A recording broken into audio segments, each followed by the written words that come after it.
Hello students, today we are going to discuss your fourth chapter Why the Cricket Chirps of English Literature book.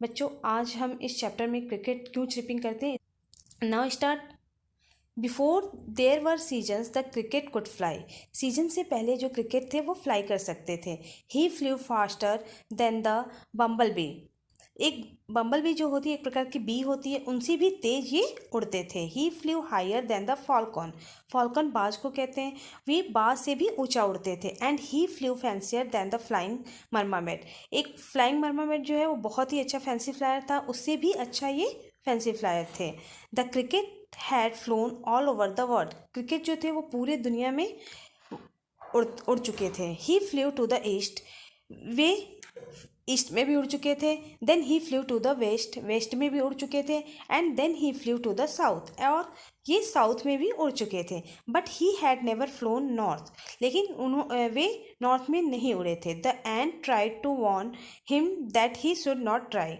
एंट ने उनको बोला Warne कर दिया था कि वो उन्हें नहीं करना चाहिए it's very cold up north said the ant ने कहा कि जो नॉर्थ है नॉर्थ में बहुत ही ज़्यादा ठंडी है too cold for an ant and too cold for a cricket ant के लिए भी बहुत ज़्यादा ठंडी थी और क्रिकेट के लिए भी बहुत ज़्यादा ठंडी थी the cricket how ever did not listen because crickets do whatever they wants जो क्रिकेट था उसने नहीं सुना क्योंकि क्रिकेट जो चाहते हैं वही करते हैं he set up for the north that very night जो क्रिकेट था वो नॉर्थ के लिए रात में ही उड़ा it did not take him long to get there because he was such a fantastically fast and fancy flyer उसे बहुत ज़्यादा टाइम नहीं लगा वहाँ पहुँचने में क्योंकि वो बहुत ही फास्ट और फैंसी फ्लायर था the the cricket landed next to a pine tree as the sun began setting cricket ने लैंड किया वहाँ पाइन ट्री के पास जब जब सन क्या था डूब रहा था there was snow everywhere he looked उसने देखा कि यहाँ पे चारों तरफ स्नो है there was snow on the trees पे स्नो था there was snow on the ground पे स्नो था and there was snow on top of the mountain और माउंटेन की टॉप पे भी स्नो था the moose came walking over him very slowly moose came walking over to him very slowly मूस किसे कहते हैं बच्चों एक प्रकार का डियर होता है वो उसकी तरफ धीरे से वॉकिंग करते हुए आया oh hello said the moose bundle up night time is coming उसने बोला मूस ने कहा hello bundle up night time is coming उसने बोला बंडल अप यहाँ पे क्या है बच्चा शेल्टर ढूंढने के लिए है तो नाइट होने वाली है अपने लिए कोई शेल्टर ढूंढ लो the cricket did not listen because cricket do whatever they want cricket ने नहीं सुना क्योंकि क्रिकेट जो चाहते हैं वही करते हैं he flew up into a pine tree to shelter in for a good sleep वो जो क्रिकेट था वो उड़ा पाइन ट्री के ऊपर जाके सेटल हुआ एक अच्छी नींद के लिए ही डिड दिस क्विकली इसने ये काम बहुत ही जल्दी किया because he was such as incredibly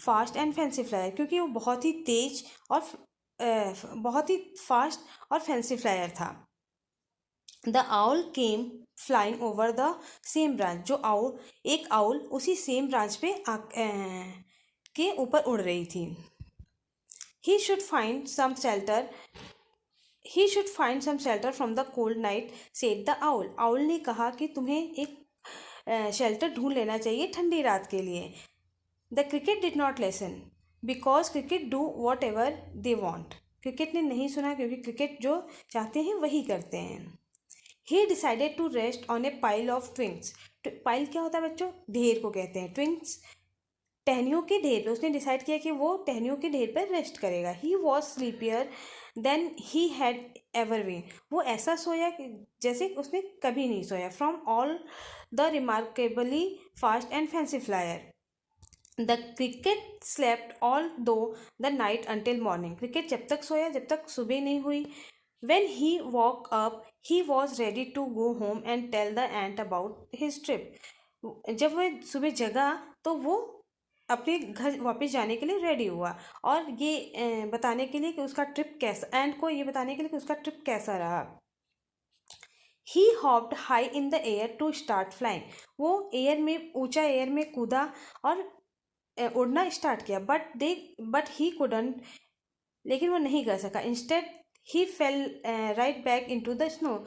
यद्यपि वो दोबारा नीचे स्नो में वापस आ गया। He hopped again even higher this time, but his wings would not work. वो इस बार फिर से कूदा और पहले से ज़्यादा ऊंचा कूदा, लेकिन वो उसके जो विंग्स थे वो काम नहीं कर रहे थे। They had frozen solid during the cold night. क्यों काम नहीं कर रहे थे? क्योंकि वो ठंडी की वजह से फ्रोजन हो गए थे, बहुत ही ज़्यादा अकड़ गए थे। He tried to warm them up by rubbing them together, but it was no use. उसने वार्म करने का रब करके वार्म करने की ट्राई किया, लेकिन वो कोई काम नहीं आया। The cricket had to hop all the way home. It took him days and days to return. Cricket ने कैसे अपने घर वापस आने के लिए किसी तरह कूद कूद कर आया और कई दिन में पहुंचा। कई दिन बीतते गए, तब वो वापस आया। By the time he got back his wings had almost become unfrozen. जब वो वापस आया तो उसके जो विंग्स थे वो अनफ्रोजन हो चुके थे। अनफ्रोजन क्या होता है बच्चों? जो मतलब ठंड की वजह से वो अकड़ गए थे, वो नॉर्मल हो गए थे। When he rub them together this time they made a chipping noise that no one in the forest had ever heard before. उसने अपने जो विंग्स थे उसको रब किया तो उसमें से चिरपिंग की आवाज़ हुई, जो कि फॉरेस्ट में किसी ने भी इससे पहले नहीं सुना था। And every time he rubbed his wings together they chipped a little bit louder and got a little less frozen. वो जितनी बार अपने विंग्स को रब कर रहा था, उसमें से जो चिपिंग की आवाज़ थी वो तेज़ होती जा रही थी और जो उसके विंग्स थे वो अनफ्रोजन होते जा रहे थे। But it is important to know, लेकिन ये जानना ज़रूरी है dear reader, the wings are special and fragile things. बच्चों ये जानना ज़रूरी है कि जो विंग्स होते हैं वो बहुत ही ज़्यादा स्पेशल होते हैं और बहुत ही डेलिकेट थिंग्स होते हैं। This is why the greatest care should always be taken around them. इसलिए इसकी बहुत अच्छे से देख रेख करनी चाहिए। They are not meant to be frozen and once they are they may never be same again. इसका मतलब ये नहीं कि वो फ्रोजन ही थे, बट जो उसके विंग्स थे वो पहले की तरह नहीं हुए। even though the cricket's wings were no longer frozen, जबकि जो उसके क्रिकेट के विंग्स थे वो बहुत ज़्यादा दिन तक फ्रोजन नहीं थे। He still could not fly, फिर भी वो नहीं उड़ सका। And ever since then the cricket stay on the ground like his friend the and hops from place to place. उसके बाद से जो क्रिकेट था वो अपने फ्रेंड एंड की तरह ग्राउंड पे ही रहने लगा और एक जगह से दूसरी जगह तक हॉप करने लगा, कूदने लगा। And now the cricket is fastest and fanciest hopper there is. उसके बाद से जो क्रिकेट था वो सबसे तेज और फैंसीएस्ट हॉपर मतलब कूदने वाला हो गया। At night time you can hear him tripping from rubbing his wings together to keep warm. रात में आप जब जो क्रिकेट होते हैं वो अपने विंग्स को रब करते हैं वार्म करने के लिए, तो उससे जो चिपिंग की आवाज़ होती है वो आप सुन सकते हो। But he is doing much more than just that. लेकिन ये अब ज़्यादा करते हैं। The cricket is telling you how warm और cold it is by chipping. आप जब क्रिकेट ये बता सकता है, उसके चिपिंग के द्वारा आप ये समझ सकते हो कि कितनी गर्मी कितनी सर्दी है।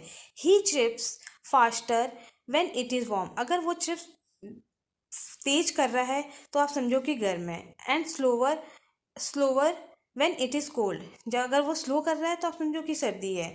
This way you will not make some mistake that he did. इस तरह से तुम्हें मिस्टेक नहीं करनी चाहिए। However that is only if you decide to listen. ये कैसे होगा कि आप ये डिसाइड करो कि आप किसी की बात सुन सकते हो और किसी की कहे हुई बातों को मान सकते हो। अगर आपके पेरेंट्स कोई कह रहे हैं कि ये काम गलत है तो आपको उसको मानना चाहिए, ना कि उसको जब करना चाहिए। इससे करने से क्या होगा, जैसे क्रिकेट को पनिशमेंट मिली ऐसे ही सबको मिलती है, ठीक है। इसलिए अपने पेरेंट्स की बात सुननी चाहिए। Thank you.